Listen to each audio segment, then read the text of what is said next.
कार्तिक मास का आप लोग सुने महालक्ष्मी जी का व्रत कथा। एक बार भगवान विष्णु भूलोक के गमन के लिए जाने लगे। तब माता लक्ष्मी ने भी हड किया कि वह भी उनके साथ भूलोक के बर्मन पर आना चाहती है।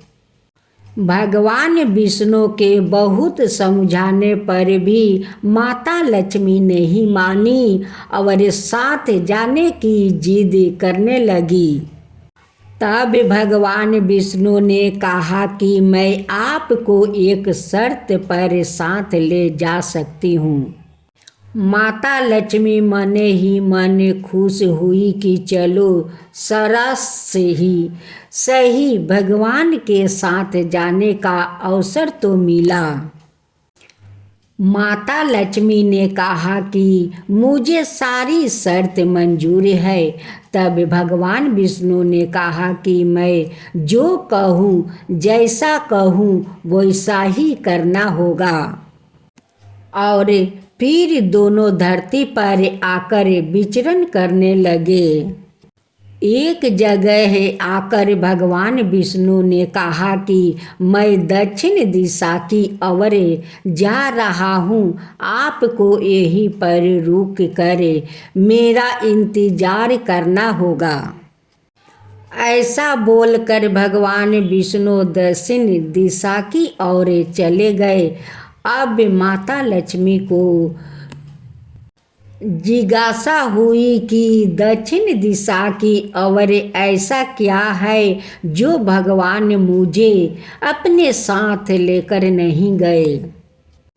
लक्ष्मी माता का स्वभाव वैसे भी चंचल है, इसलिए वो वहाँ पर ज़्यादा देर नहीं रुकी और दक्षिण दिशा में भगवान की तरफ जाने लगी। कुछ दूर जाने पर माता को सरसों का खेत दिखाई दिया। सरसों का खेत फूलों से भरा हुआ था, जिसने माता लक्ष्मी का मन मोह लिया। वह वहीं पर रुक कर अपना श्रृंगार करने लगी। श्रृंगार करने के बाद वो कुछ दूर गई कि उन्हें एक गन्ने का खेत दिखाई दिया। माता को गन्ने खाने की इच्छा हुई और वह गन्ने तोड़ कर खाने लगी। इतनी देर में भगवान विष्णु वहाँ पर आ गए। जब भगवान ने माता लक्ष्मी को वहाँ गन्ने खाते हुए देखा तो वहाँ क्रोधित हो गए। उन्होंने कहा कि आपने मेरी शर्त का उल्लंघन किया है। मैंने आपको वहाँ पर रुकने के लिए कहा था, आप वहाँ पर नहीं रुकी और किसान का खेतों में से फूल और गन्ने तोड़कर अपराध किया है, इसलिए आपको दंड अवश्य मिलेगा। भगवान विष्णु ने माता लक्ष्मी को 12 बरस तक किसान के यहाँ कार्य करने का श्राप दे दिया। अब विवश होकर माता लक्ष्मी को किसान के घर रहना पड़ा। एक दिन लक्ष्मी जी ने किसान की पत्नी को देवी लक्ष्मी की प्रतिमा की पूजा आराधना करने को कहा और बोला कि इससे तुम्हारी हर मनोकामनाएं पूर्ण होगी। किसान की पत्नी ने वैसा ही किया। वह हर रोज देवी लक्ष्मी जी की प्रतिमा की पूजा आराधना करने लगी। कुछ दिनों में ही उनका घर धन से पूर्ण हो गया और घर में सुख समृद्धि का वास हुआ। अब उनके दिन सुख पूर्वक बीतने लगे।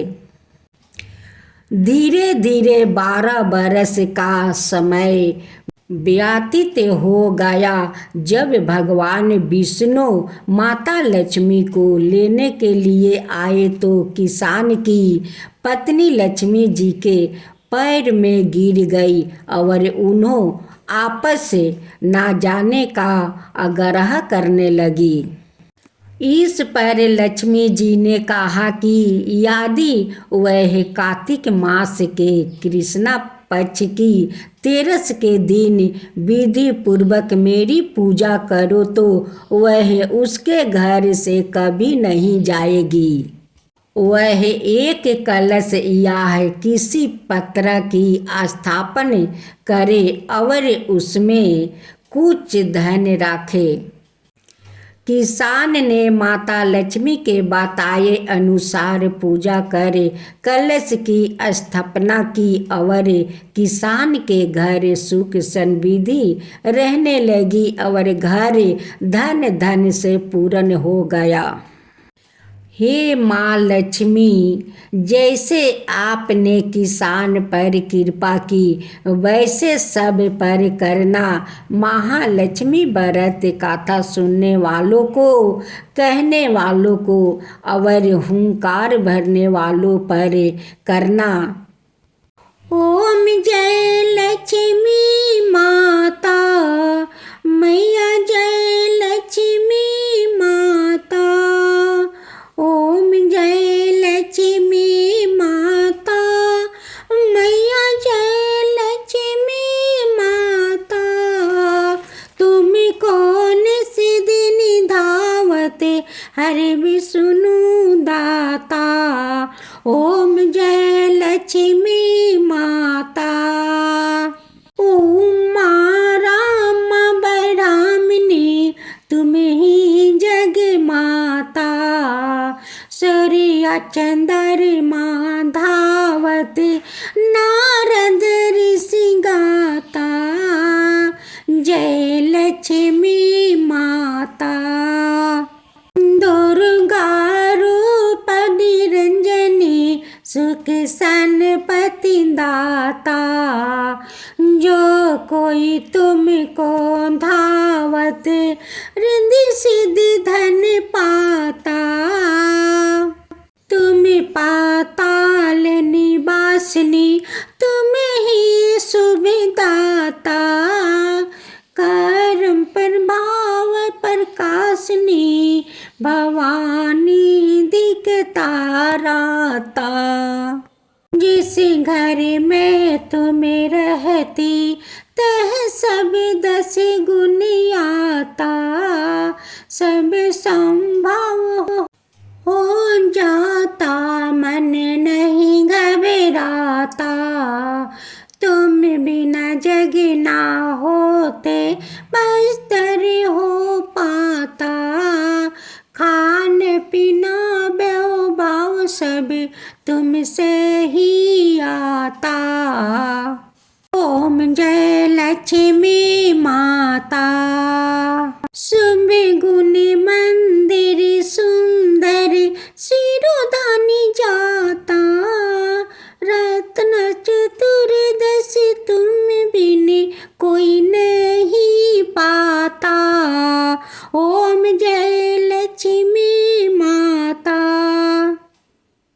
महालक्ष्मी जी के आरती जो कोई नर गाता। उरे आनंदायति उमंगे पाप उतर जाता। ओम जय लक्ष्मी माता।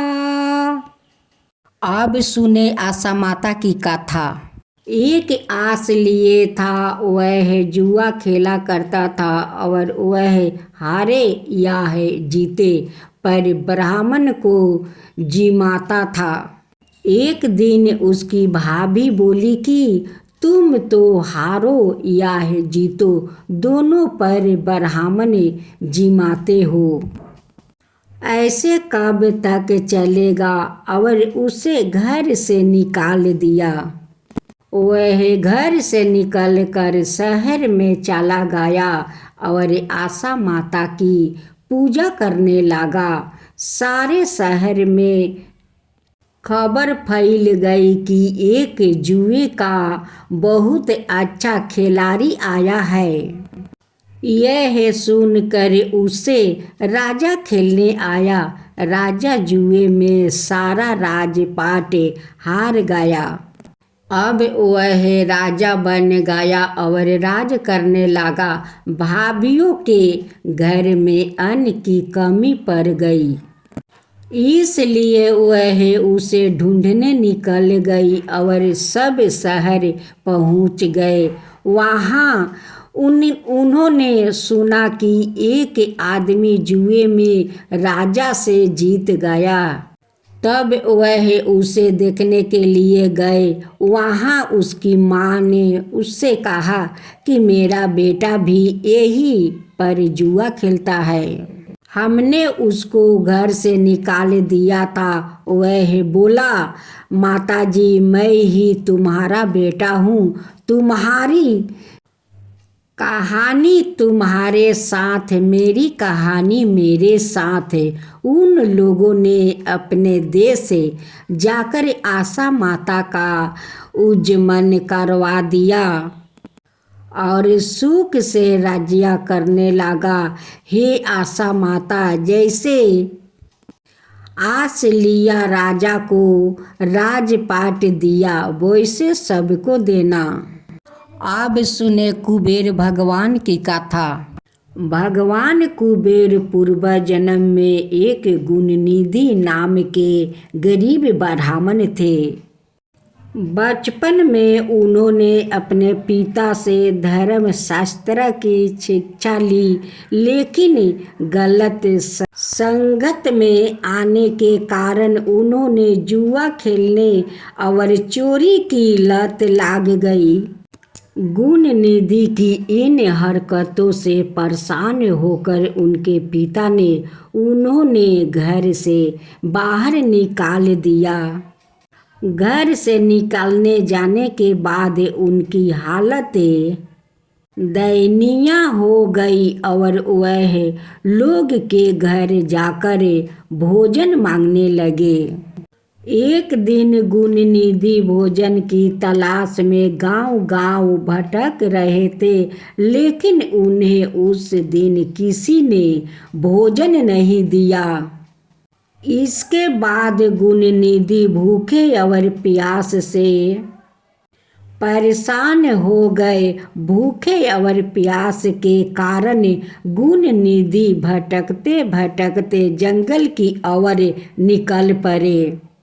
जंगल में उन्होंने कुछ ब्राह्मण भोग की सामग्री ले जाते हुए दिखाई दिया।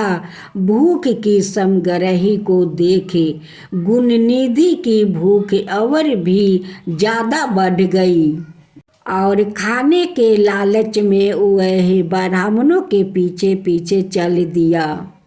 ब्राह्मणों का पीछा करते करते गुणनिधि एक शिवाला आ पहुँचे, जहाँ उन्होंने देखा कि ब्राह्मण भगवान शिव की पूजा कर रहे थे और भगवान शिव को भोग अर्पित कर भजन कीर्तन में मगन हो गए। गुणनिधि शिवालय में भोजन चुराने की ताक में बैठे हुए थे।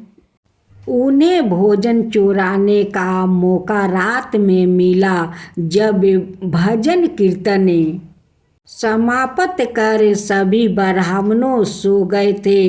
गुणनिधि तब 5 भगवान शिव की प्रतिमा के पास जा पहुँचे, लेकिन वहाँ पर इतना अंधेरा था कि उन्हें कुछ भी दिखाई नहीं दे रहा था।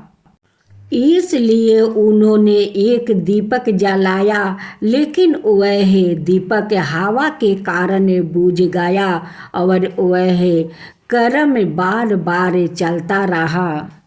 अंत में वो वहाँ से भोग प्रसाद चुराकर भागने की कोशिश करने लगे।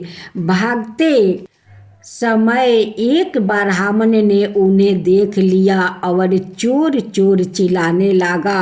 गुणनिधि वहाँ जान बचाकर भाग निकले, लेकिन वहाँ नगर के रक्षकों का निशाना बन गए। भोजन चुरा कर भागते समय गुणनिधि की मौत हो गई, लेकिन अनजाने में उससे महाशिवरात्रि का व्रत का पालन हो गया था, जिसके कारण वह उस व्रत के शुभ फल के हकदार बन गए थे। अनजाने में महाशिवरात्रि के व्रत का पालन हो जाने की वजह से गुणनिधि अपने अगले जन्म में कलिंग देश के राजा बने। अपने इस जन्म में गुणनिधि भगवान शिव का परम भक्त हुए थे। वह सदैव भगवान शिव की भक्ति में खोए रहते थे। उनकी इस कठिन तपस्या और भक्ति को देखकर भगवान शिव उन पर प्रसन्न हुआ। यह भगवान शिव की ही महिमा थी, जिसके कारण एक गरीब ब्राह्मण धन के देवता कुबेर कहलाया और संसार में पूजनीय बन गए। कुबेर महाराज की जय हो। कुबेर महाराज की जय हो।